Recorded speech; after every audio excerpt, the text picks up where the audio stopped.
ان کی فزیک کیا ہے, ان کو کیا پہننا چاہیے, ان کو کیا نہیں پہننا چاہیے. بہت بلکی لوگ ایسے پرنٹس پہنتے ہیں جو ان کو قطن نہیں پہننے چاہیے. شارٹ ہائٹڈ لوگ ایسے لائنز یا پرنٹس پہنتے ہیں جو ان کو بالکل نہیں پہننے چاہیے. ان کو کوئی گائیڈ لائن بھی نہیں ہے, کیونکہ ہمارے پرابلم یہ ہے کہ جو ہمارے فیشن ہاؤسز ہیں, جو ہمارے برانڈز ہیں, جو ہمارے ڈیزائنرز ہیں, وہ بھی ایز سچ ابھی لوگوں کے ساتھ ان کی اتنی انٹریکشن نہیں ہے کہ وہ ان کو گائیڈ کر سکے کہ آپ کی پرسنالٹی پہ یہ چیز سوٹ کرتا ہے, اس طرح کے لوگوں کو یہ پہننا چاہیے, اس طرح کے لوگوں کو وہ پہننا چاہیے. یہ چیزیں امپورٹنٹ ہیں. اب ہم لوگوں نے پہننا سیکھ لیا, بنانا سیکھ لیا. اب ہم لوگوں کو اس چیز کی ضرورت ہے کہ تھوڑا سا ہم موو آن کریں فیشن انڈسٹری کو, اور لوگ بھی اپنی فیشن سینس کو موو آن کریں اور یہ دیکھیں کہ اب ان کو اپنی فزیک کے اکارڈنگ کیا پہننا چاہیے. فزیک کے مطابق پہننا تو بہت زیادہ ضروری ہے, اور میرے خیال میں آپ کا چھوٹا ہونا, لمبا ہونا, ہائٹڈ جس طرح سے, اور اس کے ساتھ ساتھ آپ کا دبلا ہونا, موٹا ہونا, یہ آپ کے اختیار میں نہیں ہے. بالکل. بٹ جس طرح سے آپ ڈریس اپ ہوتے ہیں یہ چیزیں آپ کے اختیار میں, اور آپ خود کو خوبصورت بھی بنا سکتے ہیں. میرا شعبہ ہے سر, میں ہی سوال کرتی جاؤں, آپ بھی کریں گے. ٹھیک ہے, مردوں کی باری آئے گی پھر میں ظاہر بیچ میں. فیبرک کے بارے میں پوچھنا چاہ رہی تھی. فیبرک ہمیں وہی کاٹن, اور کاٹن کے اوپر کڑھائی اور کام اور تلے کا کام, یہ بہت زیادہ نظر آ رہا ہے.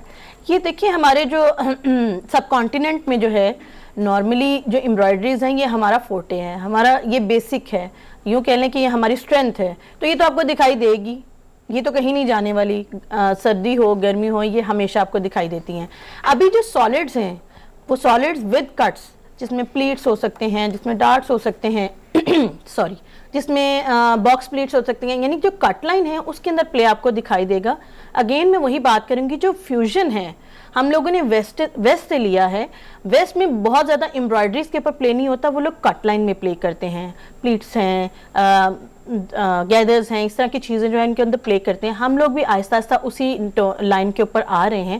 سو اب ہماری جتنی بھی آپ کو کٹ لائنز دکھائی دیں گی سالڈس میں, وہ اس میں different cuts, different techniques use ہوں گے. امبرائڈریز تو آبویسلی ہوں گے, پرنٹ بھی ہوں گے, لیکن ایز سچ اتنا نہیں ہوں گے جتنا آپ کو پریویس دکھائی دیتا تھا کہ بہت بھرے ہوئے پرنٹ ہیں, امبرائڈریز کی بھرمار ہے, اوپر اڈے کا ورک بھی ہوا ہوا ہے, یعنی کہ انہوں نے کچھ چھوڑا نہیں ہے, اور جو ڈریس ہے اس کو سانس بھی نہیں آ رہی ہے. اب آپ کو تھوڑے سفسٹیکیٹڈ ڈیلیکیٹ قسم کے جو ڈیزائنز ہیں وہ دکھائی دیں گے. اچھا, یہ آج کل ایک فیبرک بہت زیادہ ان ہوا ہے, چکن کاری, یہ اس کا وہ کیا ہے؟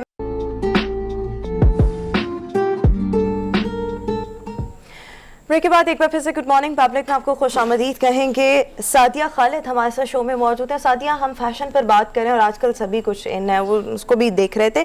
اس کے ساتھ ساتھ جو چکن کاری کا جو فیبرک ہے اس کو آپ تھوڑا سا ایکسپلین کر رہی تھی, کیونکہ مجھے لگتا ہے وہ جو چکن کے ہم پاسٹ میں کپڑے دیکھا کرتے تھے شاید یہ اسی طرح کا فیبرک ہے. میں آپ کو آپ کی نا تھوڑی سی مسکنسیپشن کلیئر کر دوں. چکن کاری بیسیکلی کوئی فیبرک نہیں ہے. پھر کیا ہے؟ چکن کاری بیسیکلی ایک امبرائڈری کی ایک ٹیکنیک ہے جس کا نام رکھا گیا ہے, جس میں وہ چکن کی لک آتی ہے, چکن پاکس کے جیسے اس کی لک آتی ہے, اس وجہ سے اس امبرائڈری کا چکن والا فیبرک ہوتا ہے جو ہم بیسیکلی جو فیبرک کی بیس ہوتی ہے وہ ڈفرینٹ ہو سکتی ہے. نارملی ہمارے یہاں پہ یس بالکل ہو سکتی ہے. ہمارے یہاں پہ چونکہ ہم لوگ سمر میں چکن کاری موسٹلی یوز کرتے ہیں تو ہم لوگ اس کو کاٹن کے اوپر یا لان کے اوپر یوز کرتے ہیں. لیکن اس کے علاوہ اگر آپ لوگ فارملز میں چلے جاتے ہیں تو آپ کو شفونز پہ بھی دکھائی دیتے ہیں. سو چکن کاری بیسیکلی اس امبرائڈری ٹیکنیک کو کہتے ہیں. اس کے علاوہ بیس فیبرک چینج ہوتے رہتے ہیں. بٹ یہ اگر ہم دیکھیں تو یہ اس سال اس کا رجحان ٹرینڈ بہت زیادہ ہے. پہلے بھی ہوگا لیکن اتنا کامن نہیں تھا اور اتنی ڈیمانڈ اس کی نہیں تھی جتنی اب. چکن کاری بیسیکلی ایک کلاسک ٹیکنیک ہے اور جی یہ مشینی کڑھائی کو نہیں, یہ ہے مشین سے بنتی ہے. یہ ملٹی ہیڈ اس کی اسپیسیفک ٹیکنیک ہے جس کے اوپر یہ بنتی ہے اور یہ بہت بڑی کوانٹٹی میں بنتی ہے. پہلے یہ تھا کہ بہت بڑی کوانٹٹیز جو ہیں وہ ہماری ٹیکسٹائل انڈسٹریز بناتی تھیں تو اس وجہ سے یہ ان ٹرینڈ تھا. اس کے بعد برانڈ جب آیا, برانڈ کے کانسیپٹ آیا تو انہوں نے اپنے ڈیزائنز انٹروڈیوس کروانا شروع کیے تو یہ تب بہت زیادہ ان ٹرینڈ آیا. اب یہ کہ اب آپ کو مکس اینڈ میچ دکھائی دیتا ہے, یعنی ٹیکسٹائل انڈسٹری کے تھرو جو بنا ہوا لوکل کا یوں آپ کہہ لیں کہ فیبرک آپ کو وہ بھی دکھائی دیتا ہے. اسی طریقے سے آپ کو برانڈ کی جو ٹیکنیک والا جو ڈفرینٹ ایک پراپر ڈیزائن کا جو جانکاری ہے وہ بھی دکھائی دیتا ہے. اس کے بہت زیادہ ان ہونے کی ریزن یہ ہے کہ جب آپ بہت زیادہ لان یا پھر کاٹن پہنتے ہیں اس کی اٹ سیلف ایک لک جو ہوتی ہے میٹ میں وہ بہت زیادہ کیجول ہوتی ہے. لیکن آپ کو پتہ ہے کہ جب آپ نے سمرز میں بہت سارے فیسٹیولز یا پھر آپ نے